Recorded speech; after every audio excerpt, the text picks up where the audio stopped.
Hi, thanks for watching Kenneth Miller Photography Tutorials.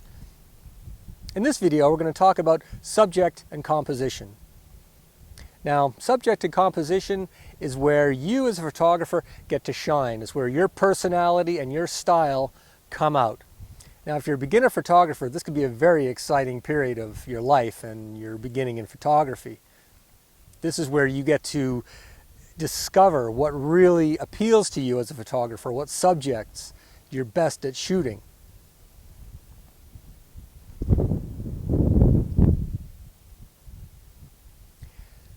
What I can say to a beginner photographer is shoot to your heart's content.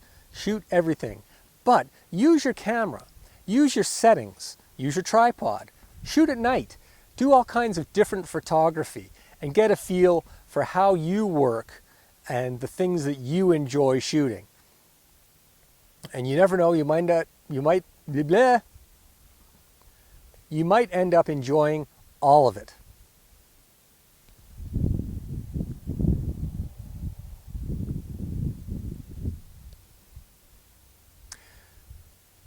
So what makes a good photograph? Well, it's very subjective. What you think looks great, other people might not like so much. But again, it's like art. Some people like a painting, other people don't. A painting might sell for millions of dollars and other people can't understand why. So what we're going to do is look at some of the photographs that I've taken, and I'll just give you an idea of what I was looking at and how I was composing the scene as I was taking the picture. Okay, so what I'm going to do is I'm just going to bring some of my favorite images up on the screen. And these are pictures that actually are on my portfolio website. And some of the ones that I spent some time doing a little bit of editing to, and just the ones that really stand out to me as being my favorite pictures are the ones I'm going to focus on.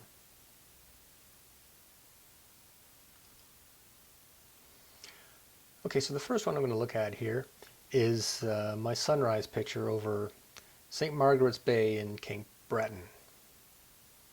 This was taken a very long time ago, and it was mid-spring, so about this time of year, around the middle of April or so. So it was fairly early in the morning as the sun was coming up.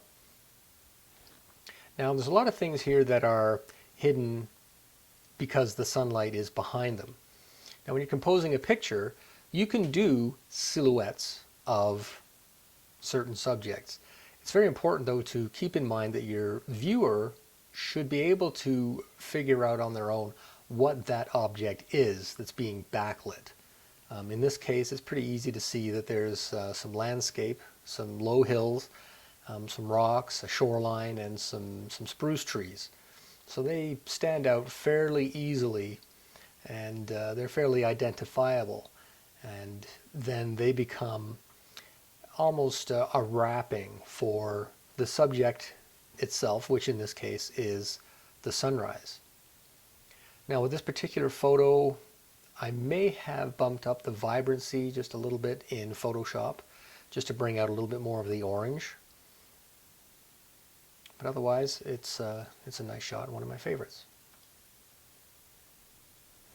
Now this shot I took in Glacier National Park. Now this was a few years ago as well, and I did take it with an older point and shoot camera actually, because for many years I didn't actually have a digital SLR.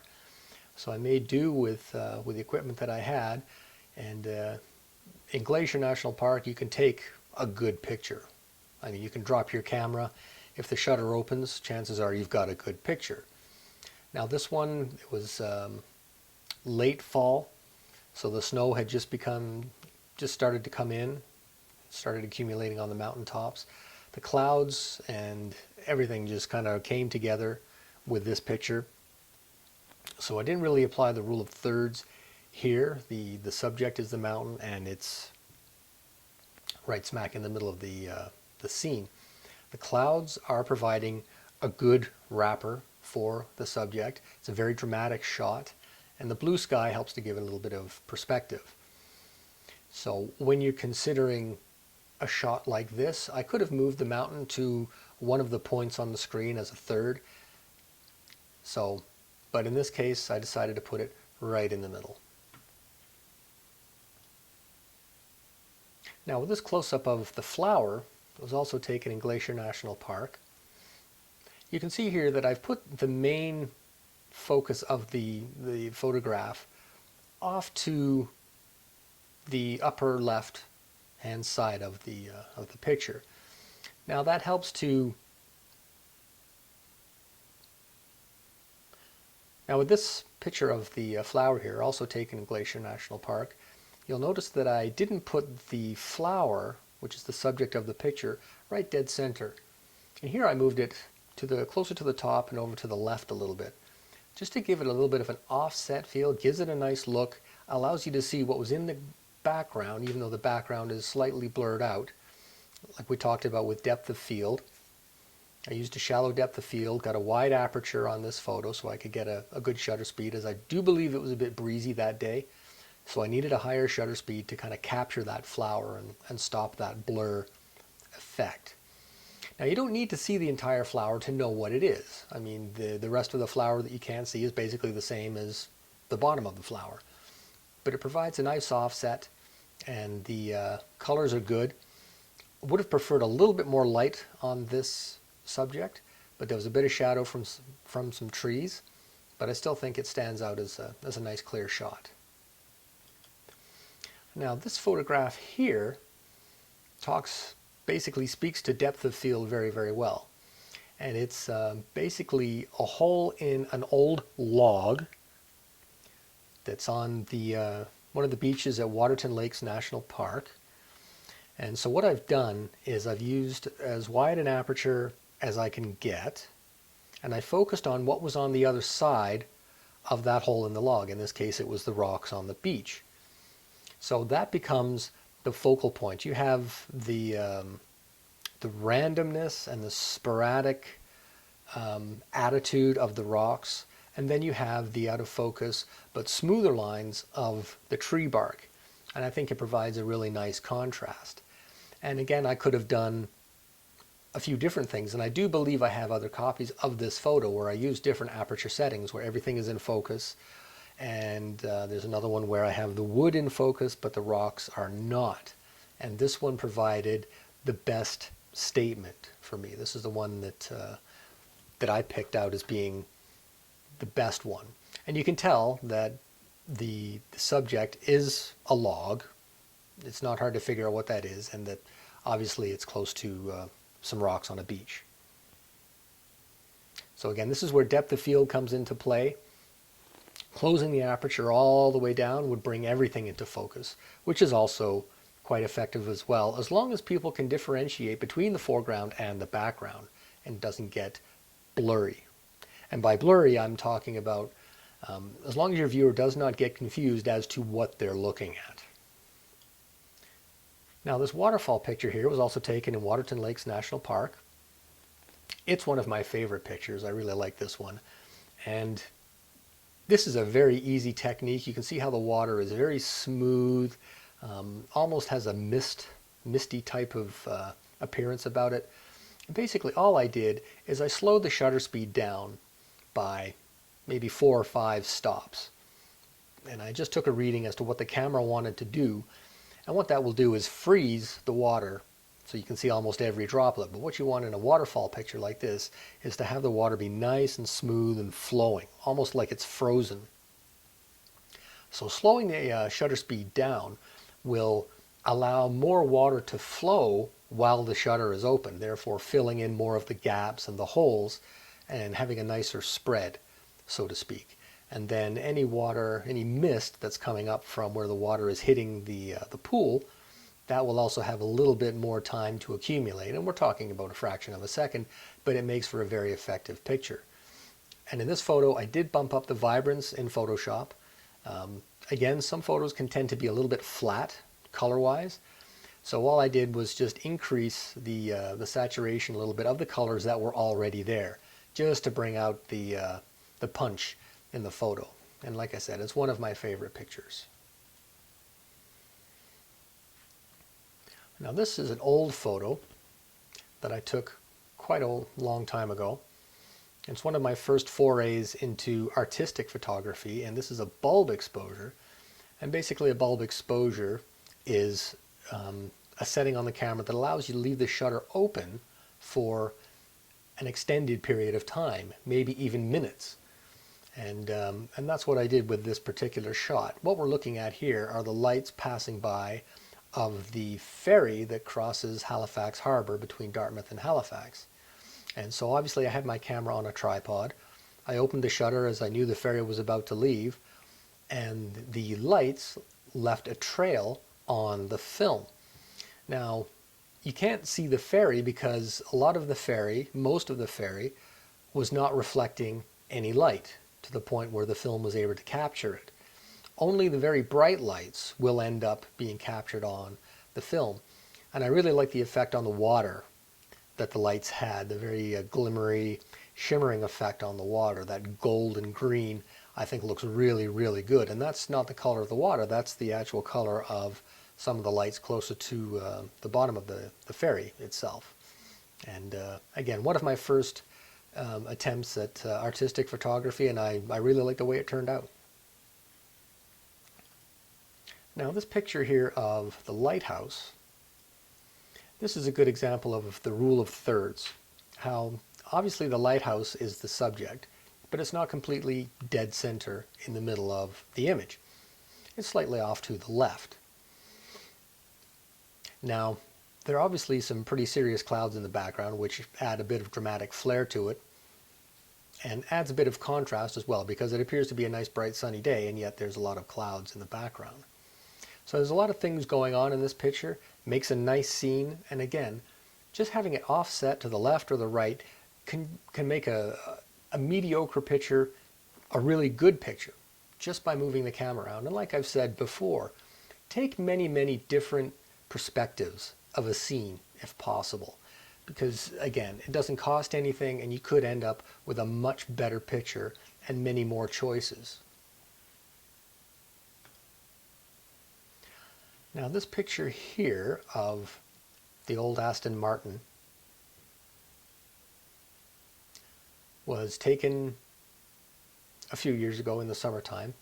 Now, when it comes to editing photographs, and that is to say photoshopping photographs, myself, I'm a bit of a purist. I'm not really big on making changes to pictures, unless of course it's something that cannot be avoided. Now in this case, there was a telephone pole behind this car, right behind the driver's side of this vehicle. Now, in order for me to capture the front of this car, there's no way I could have avoided the telephone pole. So I elected to Photoshop out the telephone pole, and there was a guy wire as well that I had to content aware and select the fill option. So if I'd left that telephone pole in there, it would have completely taken away from the subject in the photograph, and it actually did. When I think about the original, it detracted from the subject in the photograph, which is the car. Now, when it comes to doing editing on pictures, I'm a bit of a purist. I would prefer not to change an image, or change it as little as possible in order to keep its integrity. But in this case, where I couldn't really take a picture of the front of the vehicle without that telephone pole being there, I did not have a problem with getting rid of the telephone pole through using the content aware and the fill part of Photoshop. In a lot of my pictures, I will bump up the vibrancy or the saturation of the colors, again, just to give it some punch, because a lot of the time the exposure in the camera will not properly expose for colors, it'll expose for light. So when I get the raw images in Photoshop, I will bump up the vibrancy just to bring those colors back out. Now, I'm not adding color to the photograph, I'm just bringing out the color that already exists in the elements of that picture. Now, if I had taken this vehicle and photoshopped it out of this scene and placed it, let's say, on a beach, then to me that's not really photography anymore. I mean, a big part of photography is knowing how to attack a scene, knowing how to shoot an image given the perspective that you have. If I'm not able to move around and hide an unwanted object, I will Photoshop it out. Because you don't want to move around so much that you lose the original image that you had in your head, the original scene that's going to make that great picture. So in some cases you can't do anything about certain objects, let's say like a mailbox or a telephone pole in this case. So in that instance, I don't have too much of a hard time using Photoshop. Okay, so in closing, as you're looking for things to shoot, my best advice is don't look for them, just shoot. It's better to have more pictures to choose from than not enough of a subject.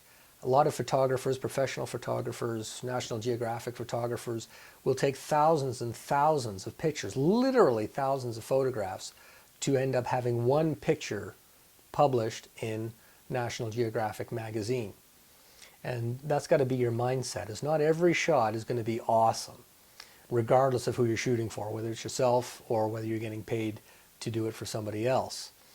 Your pictures are not all going to be award winners.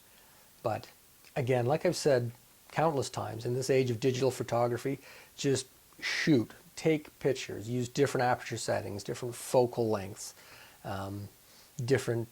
focus on different parts of the scene, get different perspectives. And that's when you will begin to understand what you like as a photographer, what captures your eye. And of course, if you're able to get opinions from people, family, friends, and get their honest opinion, is this a good shot? Do you like this picture? Play around with your pictures in Photoshop a little bit, maybe add a little bit of saturation, bring out the colors in there. And after a while, you will get your own flavor, your own style. And that's what it's all about. Photographers are hired for their eye, and other photographers are hired for their style. You definitely have to have a keen eye for photography above anything else. You've got to be able to know what makes a good scene, and you've got to be able to capture it in a certain moment. 50% of photography is timing. It's being able to capture that shot right at that particular moment. Sometimes you might have a subject that is static, it's not moving, but the light is always changing. The sun will always be at a different angle. You might have time to set up a different shot and shoot it from different angles. But in other cases, let's say with wildlife, you may have a fraction of a second to get that one image before that animal runs away, before that animal changes its position and is facing away from you or comes charging at you. Hopefully that doesn't happen. Right time. So thanks for watching Kenneth Miller Tutorials. Happy shooting.